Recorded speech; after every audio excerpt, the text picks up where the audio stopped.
අයිබෝවන් digital ඩ්‍රීම්ස්කේප් podcast series එකේ අද වැඩසටහනට සාදරයෙන් ඔබ පිළිගන්නවා. අද අපි කතා කරන්න යන්නේ ග්‍රෝක් ගැන. ග්‍රෝක් කියන්නේ XAI කම්පැනි එක විසින් නිර්මාණය කරපු AI චැට්බොට් එකක්. ඒ කියන්නේ කෘත්‍රිම බුද්ධිය භාවිතා කරලා මිනිස්සුන්ට ප්‍රශ්න අහන්න, උදව් ඉල්ලන්න පුළුවන් විදියට සකස් කරපු තාක්ෂණයක්. මේක ආරම්භ කළේ ඉලෝන් මස්ක් විසින්. ඔබ කවුරුත් දන්නවනේ ටෙස්ලා සහ SpaceX කියන සමාගම්වල හිමිකරුවා විදියට කටයුතු කරන්නේ ඉලෝන් මස්ක්. ග්‍රෝක් කියන්නේ තවමත් බීටා අවධියේ තියෙන AI මොඩල් එකක්. ඒ කියන්නේ තවමත් පරීක්ෂණ අවධියේ තමයි තියෙන්නේ. නමුත් ඒකේ බොහෝ දේවල් වලට අපිට මේ වෙන විට ඇක්සස් ලබා දීලා තියෙනවා. අපි අද කතා කරමු ග්‍රෝක් ගැන ටිකක් වැඩි විස්තරයක්. මේ AI ටූල් එකට හැකියාව තියෙනවා ඔබ අහන ප්‍රශ්නවලට පිළිතුරු විවිධාකාරයෙන් ලබා දෙන්න. උදාහරණයක් විදිහට සරල ප්‍රශ්නයක් අහනවා නම් ඒකට සරල උත්තරයක් ලබා දෙන්න.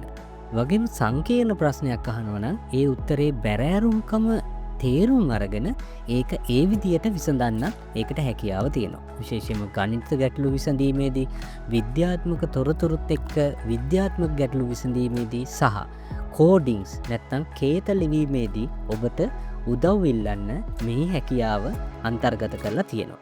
ග්‍රෝක් 3 තමයි දැන් තියෙන නවතම සංස්කරණයේ විදියට එළිදක්වලා තියෙන්නේ. ඒක 2025 පෙබරවාරි 18 වෙනිදා තමයි නිකුත් කළේ.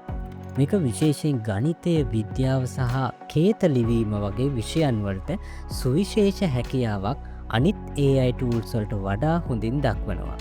උදාහරණයක් විදිහට ගත්තොත් ME24 කියන ටෙස්ට් එකේ ග්‍රෝක් 3 ලකුණු 52.2ක් ලබා ගනිද්දී අපි කවුරුත් දන්න ChatGPT එකේ GPT-4o කියන version එක ලබා ගත්තේ 9.3ක අගයක් පමණයි.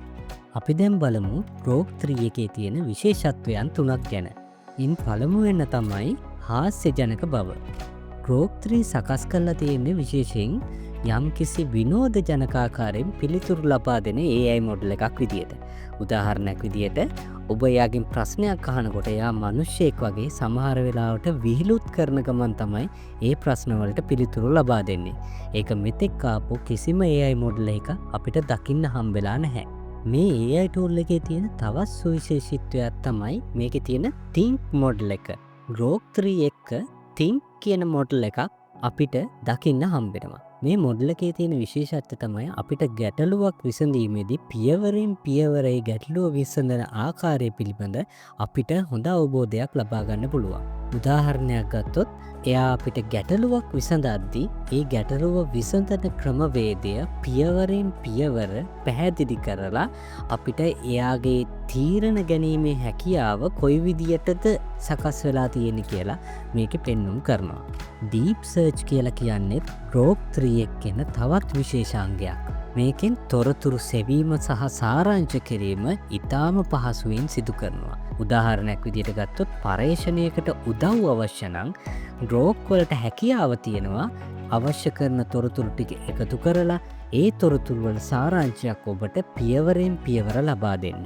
මේ ග්‍රෝක් කියන AI මොඩල් එක දැනට ඔබට නොමිලේ භාවිතා කරන්න හැකියාව තියෙනවා. නමුත් මේ ග්‍රෝක් 3 කියන මොඩල් එකට ඔබට ඇක්සස් ලබා ගන්න නම් X කියන සමාජ මාධ්‍ය ජාලයේ ඔබට ප්‍රීමියම් මෙම්බර්ෂිප් එකක් නැත්තම් ප්‍රීමියම් ප්ලස් මෙම්බර්ෂිප් එකක් තියෙන්න අවශ්‍ය වෙනවා. X කියන සමාජ මාධ්‍ය ඔගොල්ලෝ හැමෝම දන්නවා ඇති කලින් හැඳින්වුවේ Twitter කියලා. දැන් ඒක නම වෙනස් කරලා X කියන නමින් තමයි හඳුන්වන්නේ. මේකේ ග්‍රෝක් 3 කියන මොඩල් එක පාවිච්චි කරන්න නම් මම කලින් කිව්වා වගේ X එකේ ප්‍රීමියම් යූසර් කෙනෙකුටත් ප්‍රීමියම් ප්ලස් යූසර් කෙනෙකුටත් අවස්ථාව ලබා දීලා තියෙනවා. මේක ගණිත ගැටලු විසඳන්න, කෝඩ්ස් ලියන්න, ඒ වගේම ඩීප් සර්ච් කරන්න විශේෂ හැකියාවන් ගණනාවක් අන්තර්ගත කරලායි හදලා තියෙන්නේ. අනිත් AI ටූල් එක සාපේක්ෂව ගත්තම ග්‍රෝක් කියන්නේ ඉතාම වේගයෙන් ජනප්‍රිය වෙන AI ටූල් එකක්. ඒකයි මම මේක මාතෘකාවක් විදියට කලින්ම ඔබත් එක්ක බෙදා ගන්න හිතුවේ. සමහර වෙලාවට සමහර ප්‍රශ්නවලට පිළිතුරු ලබා දෙද්දී ග්‍රෝක් එච්චර සාර්ථක උත්තර ලබා දෙන්නේ නැහැ. මොකද එයාගේ දත්ත පද්ධතිය අප්ඩේට් වෙන්න තව කාලයක් ගත වෙයි කියලායි මම හිතන්නේ.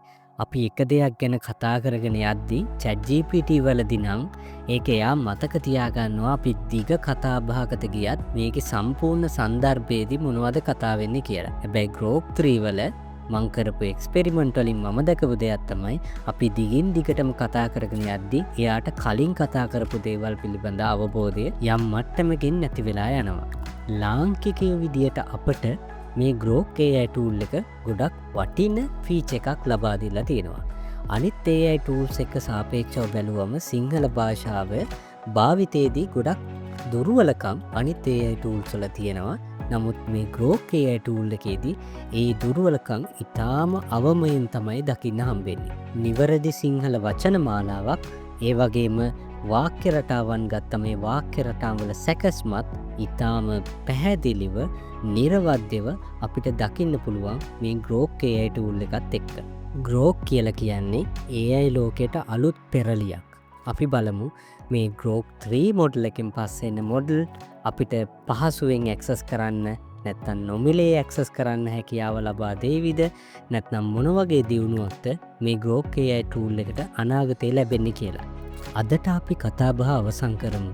Digital Dreamscape ඊළඟ එපිසෝඩ් එකෙන් අපි ළඟදීම මුණ ගැහෙමු. හැම දිනාටම සුබ දවසක්. මම කසුන්.